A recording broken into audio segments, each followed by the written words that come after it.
আজকে তো যাব শেষ সোমবারে বাবার মাথায় জল ঢালতে, কিন্তু আজ তো সকাল থেকে প্রচুর পরিমাণে বৃষ্টি হচ্ছে, তার উপরে বর্মশাইয়ের উপর আজ খুব রেগে গেছি জানো তো। তো যাই হোক, সেটা কেন রাখলাম সেটা না একটু পরেই বলি। তো তার আগে বলো বন্ধুরা, তোমরা সবাই কেমন আছো? আশা করি ভালো আছো। আবার চলে এলাম আমার সংসারের ছোট্ট একটি গল্প নিয়ে, আশা করছি তোমাদের ভালো লাগবে। এই যে দেখো আকাশের অবস্থা, সারাক্ষণ বৃষ্টি হয়েই চলেছে। আর আজকে জানো তো একটু ঘুম থেকে উঠতে লেটও হয়ে গেছে। আজকে ভেবেছিলাম একটু তাড়াতাড়ি উঠবো, সব কাজবাজ তাড়াতাড়ি করে নিয়ে আবার মন্দিরে যাব, কিন্তু আজকেই লেট হয়ে গেছে। এতটাই লেট হয়ে গেছে, তাড়াহুড়ো করে ঘরদোরে একটু জল ছিটিয়ে তারপরে বাসি ঘরদোর ঝাড় দিয়ে রান্নাঘরটা পরিষ্কার করে ছেলের টিফিন বানিয়ে ওকে খাইয়ে দাইয়ে স্কুলে পাঠিয়ে দিয়েছি।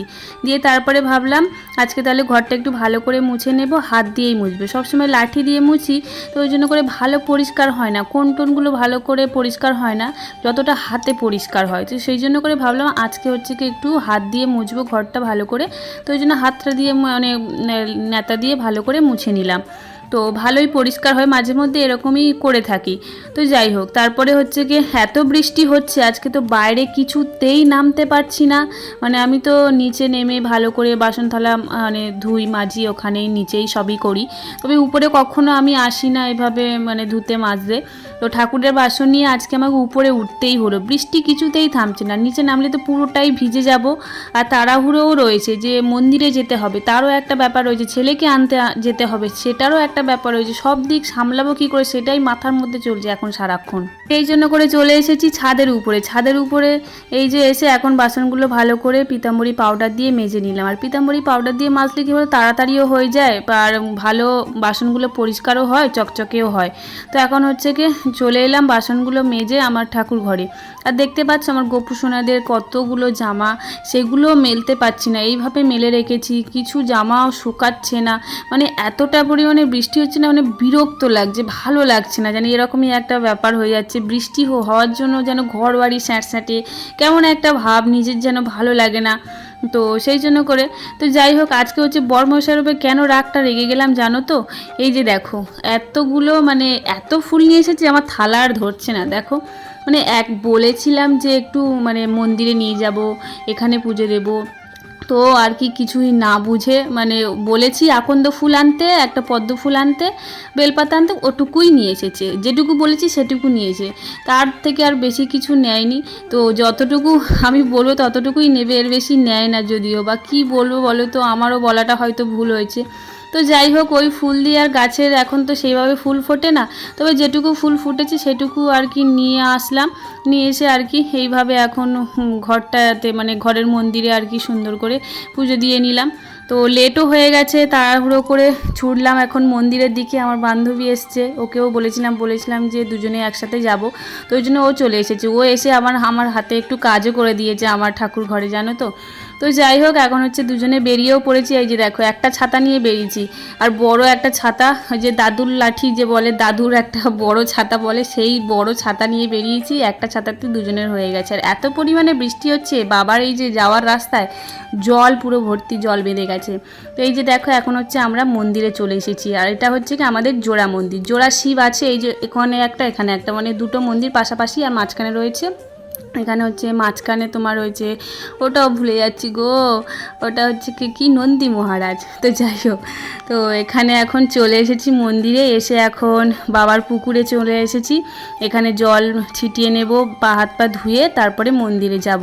এখান থেকে জল নেব, এখান থেকে আবার ফুল বেলপাতা সব কিছু নিয়েছি। এখানে যেহেতু দোকান রয়েছে তো সেই জন্য অসুবিধা হয়নি। তবে মানে খুব মানে মনে খুব কিন্তু লাগছিল, ফুলটা তখন অত কম ছিল বলে নিয়ে যাব কি সেটাই ভাবছিলাম, বৃষ্টি হচ্ছে দোকানপাট বসবে কি না, তো সেটারই একটা ভয় পাচ্ছিলাম। তারপরে একটা ঘটিও নিলাম, এখান থেকে ঘটি নিয়ে আসতে ভুলে গেছি, এত তাড়াহুড়ো করছিলাম যে ঘটিও আনতে ভুলে গেছি। এখান থেকে আবার একটা ঘট নিলাম, সেই ঘটে করে প্রথমে ঘরটা ডুবালাম, সেটা থেকে দেখি না পিছন থেকে জল পড়ছে। তো বললো তুমি জল ভরে নিয়ে আসো, যদি তোমার মানে জল পড়ে তাহলে আবার পাল্টে নিয়ে যাবে। তো সেই জন্য করে আবার একটা পাল্টে আবার একটা নতুন ঘটি নিয়ে এসে মানে জল নিয়ে আসলাম। নিয়ে এসে তারপরে এখানে দুধ সব কিছু জোগাড় করে নিয়ে এসেছিলাম। তারপরে এর মধ্যে সব কিছু জব, তারপরে যা যা দেয়, ঘি মধু সব কিছু এক জায়গা থেকে এক জায়গার মধ্যে দিয়ে তারপরে এখন হচ্ছে গিয়ে মন্দিরে প্রথমে বাবার চারিদিকে ঘুরে নিলাম, নিয়ে তারপরে এখন হচ্ছে গিয়ে বাবার মাথায় দুধ অর্পণ করে জল অর্পণ করে এখন হচ্ছে গিয়ে বাবার জন্য যে ফুলগুলো নিয়েছি সেগুলোই এখন বাবাকে পরিয়ে দেব। আর বাবার জন্য জুঁই ফুল নিয়েছিলাম আজকে, দুটোই নিয়েছি, একটা জুঁই ফুল নিয়েছি আর একটা হচ্ছে আকন্দ ফুলের মালা নিয়েছি। তো ভাবলাম দুটো দু জায়গাতে পরাবো, এখানে হচ্ছে গিয়ে জুঁই ফুলটা দিয়েছি আর একটা যে মানে মন্দির রয়েছে মানে পাশাপাশি যেহেতু দুটো, তো ওই জন্য করে ওখানে আকন্দ ফুলের মালাটা দেবো, তো ওই জন্য করে দুটো দু জায়গায় দিয়েছি। আর এখন হচ্ছে পুজো দিয়ে এই যে বেরিয়ে পড়লাম। এবার এই যে প্রথম মন্দির থেকে এবার যাব আরও একটা, এই যে পাশে আর একটা মন্দির রয়েছে। আর আজকে কিন্তু বৃষ্টির জন্য খুব একটা লোকজন মানে আসছে খুবই কম, মানে এরকমভাবে ছড়িয়ে ছিটিয়ে আসছে, তবে এখানে খুবই ভিড় হয়, তবে তবু বৃষ্টিতে ভিজে ভিজে এখন বেলার দিকে অনেকটাই ভিড় হয়েছে। আর এখানে আমরা পুজো সেরে তাড়াহুড়ো করে ছুটেছি, এখন হচ্ছে গিয়ে ছেলেকে আনতে যেতে হবে যেহেতু সেটার একটা তাড়াহুড়ো রয়েছে। মানে ওখানে জল দিলাম তো নন্দী মহারাজের মাথায় জল দিয়েছি পুরো ভিজে ভিজে, ভাবছি যে ভিজেই যখন গেছি পুরোটাই, আর ছাতা টাঙাবো না, ছাতা তো হাতে করে নিয়েই ছুটেছি, মানে ছাতা আর টাঙাইনি যেহেতু ভিজে গেছি, তো ওই জন্য করে একেবারে এসে তাড়াহুড়ো করে ছেলেকে আনতে ছুটেছি। ছেলেকে এনে এসে তারপরে এই যে নিজে এখন শাড়ি চেঞ্জ করে পুরো তো ভিজে গেছি, আর ছাতাও আরও ছেলেকে আনতে গেছি সেখানেও ছাতা টাঙাইনি, ছেলের জন্য একটা রেনকোট নিয়ে গেছি, ওকে শুধু পরিয়ে নিয়ে জাস্ট চলে এসেছি। তারপরে এই যে এখানে এসে এখন জামা চেঞ্জ করে তারপরে এখন এই যে উপরে চলে এসেছি জামা কাপড়গুলো মেলে দিতে, তো সেগুলো এখন মেলে দিলাম, দিয়ে এই যে চুল তো ভালোই ভিজে গেছে, মানে দুবার করে স্নান হয়ে গেল বলতে পারো আজকের। তো এখন হচ্ছে গিয়ে চুলটা ভালো করে আজকে হচ্ছে মানে মুছতে হবে, যেহেতু অনেকটাই বেলা হয়ে গেছে আর চুলটা শুকাবে না, তখন আবার ঠান্ডা লেগে যায় যদি, সেটাই আর কি ভয় পাচ্ছি। তো যাই হোক দেখা যাক কি হয়। তারপরে হচ্ছে কি ছেলেকে স্নান করিয়ে ওকে বললাম, ওর জন্য দুধ রেখেছিলাম, বললাম তুমি শিবের মাথায় জল দেবে চলো, বলে ওকে আবার ডেকে নিয়ে মন্দিরে এসেছি। এখন হচ্ছে গিয়ে একটু জল দিয়ে অর্পণ করে নেবে বাবার মাথায়, আর বললাম প্রণাম করে নাও। আর এই যে দেখো প্রণাম করতে বলেছি বলে তোমাদের দিকে তাকিয়ে আবার হাসছে, আবার নিজে আবার প্রদীপের মানে তাপ নিয়ে আমাকে আবার মাথায় একটু ঠেকিয়ে দিল, নিজে নিল আর আমাকেও দিল। তারপর সন্ধেবেলা এই যে দেখো আমাদের এই যে ক্লাবের এখানে ছোটোখাটো একটা অনুষ্ঠান হচ্ছিল, আমাদের এখানে ক্লাবের ছেলেরা তারকেশ্বর গিয়েছিল, তো সেই উপলক্ষে এখানে খিচুড়ি বিতরণ করছে প্রসাদ, আর হচ্ছে গিয়ে এখানে বাউল গান দিয়েছে, আর ওই যে বাঁকটা নিয়ে গেছিলো সেই বাঁকটাতে পুজো হচ্ছে।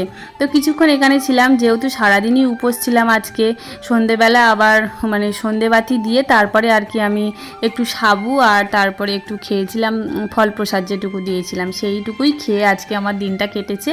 তো যাই হোক তারপরে কিছুক্ষণ বসে থাকার পরে এই যে আর একটা শিল্পী উঠলো, তো দুটোই দেখেছি, দুটো দেখে ইনি ওঠার পরে আমরা আবার চলে এসেছি, অনেকটা রাতও হয়ে গেছে। আর ওখান থেকে আসার আগে খিচুড়ি ভোগ নিয়ে নিলাম ছেলের জন্য, যেহেতু আমরা খাবো না, আমিও খাবো না, আমার হচ্ছে কি কর্তামশাইও খাবে না, শুধু ছেলের জন্যই অল্প করে নিয়ে চলে এসেছি। তো চলো বন্ধুরা, তোমাদের ভিডিওটা কেমন লাগলো, আশা করি ভালো লেগেছে। আবার নতুন গল্পে দেখা হচ্ছে, এখনকার মতো আসি, সবাই ভালো থেকো, টাটা।